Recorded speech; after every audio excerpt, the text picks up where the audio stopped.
madaxweyne ku-xigeenka jamhuuriyadda Soomaaliland Cabdiraxmaan Cabdullaahi Ismaaciil Saylici oo maalmihii u dambeeyay soodaal ku gaara bixinayay gobolada bariga Soomaaliland ayaa wuxuu madaxweyne ku-xigeenka Yowteer Sara oo hogaaminayay uu socdaalkooda uu salka ku hayay waxyaabaha ka furay mashruuca GPLG-ga ee gobolada bariga Soomaaliland waxaana uu saaka madaxweyne ku-xigeenka jamhuuriyadda Soomaaliland oo kormeerkiisan kaga bilaabay xarunta dawladda hoose ee degmada Berbera halkaasi oo soo kormeeray xafiisyada dawladda hoose ee degmada isagoo xariga ka jaray dhismo xafiisyo cusub oo maamulka dawladda hoose ee degmada Berbera ay ka hirgeliyeen iyadoo noqonaya qayb ka mid ah mashruuca GPLG-ga sidoo kale waxa madaxweyne ku-xigeenka jamhuuriyadda Soomaaliland uu kormeer ku tagay biyo-mareen casriya oo maamulka dawladda hoose ee degmada Berbera ka hirgeliyeen degmada Berbera sidoo kale mashruucan ayaa ka mid noqonaya mashaariicda ka furay mashruuca GPLG-ga halkaasi warbixin hufan ka siiyay madaxweyne ku-xigeenka iyo waftigiisaba maayirka degmada Berbera Cabdishakuur Maxamuud Xasan Cidin isagoona uga waramay waxyaabaha degmada uga fulay mashruucaasi GPLG-ga magaalada soo kordhaan waxaan ogaanay magaaladu inaanay drainage system aan lahayn kaasoo biyahaas ay laba jeer wax yeeleen mar guryaha oo intay wada galeen bay suuliyada ka soo saareen wasakhdii dibadda keen caafimaad darra ka dhacday mar biyihii ka bixi waayeen meesha way fadhiisteen sidaa awgeed mashruuca GPLG-ga wixii aan ku lahayn sanadka 2014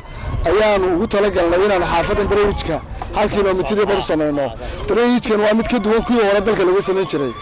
waa drainage casri ah oo daboolan oo wadada xagga wadada iyo xagga kale uu hoos uga furnaanaya 30 kilomitir baa furnaanaysa inta kale way xiran tahay gaadiidku nooc walba dul mari karaa qorshaha weli kuma eeka intaasoo kaliya madaxweyne ku-xigeenka waxaan doonaynaa inaan laamigan dib u habeen ku sameyno asfalkii saarno maxaan ku labada dhinacna marmar ka dhigno insha Allah tacaala dhinaca kale madaxweyne ku-xigeenka jamhuuriyadda Soomaaliland wuxuu kormeer kaalamid ah ku tagay barxad cusub oo loogu talagalay in la dhigo konteenarada marka ay ka soo degaan markabka taasoo in muddo ay dhismihiisu ka socotay dekedda caalamiga ee Berbera Port isagoo halkaas warbixin kooban kaga dhageysay maariye ku-xigeenka dekedda Berbera Umar Abubakar Jaamac oo uga warbixiyay waftiga madaxweyne ku-xigeenka halka ay marayaan hawlaha shaqo ee dekeddu waxaan sameynay garaacista iyo banaynta marka October kowdeedina waanu bilowno shubkan wuxuu ka kooban yahay saddex face baan loo qaybinay barnaamijkeega extensionka ama kordhinta ah marka qaybtii koowaad baad dibdoodaa imika inay noo dhamaatay oo hal bilood oo qura halkaas nooga haray oo 8 mitir ku talagalkeedu waxa weeye ilaa dhuumaha inaanu gaadhno dhuumaha shidaalka wixii ka sokeeya inaanu shubno oo aan ugu talagalno inaanu mustaqbalka dekedda albaabna halka kaga saarno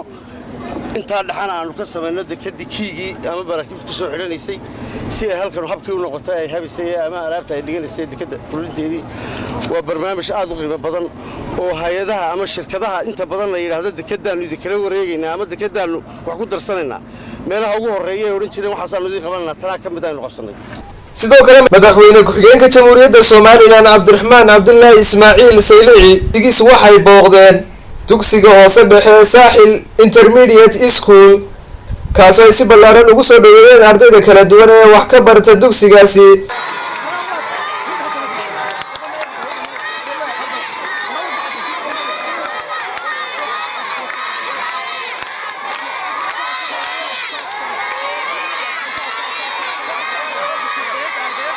isagoo madaxweyne ku-xigeenku goob fagaaraha kala hadlay ardaydaasi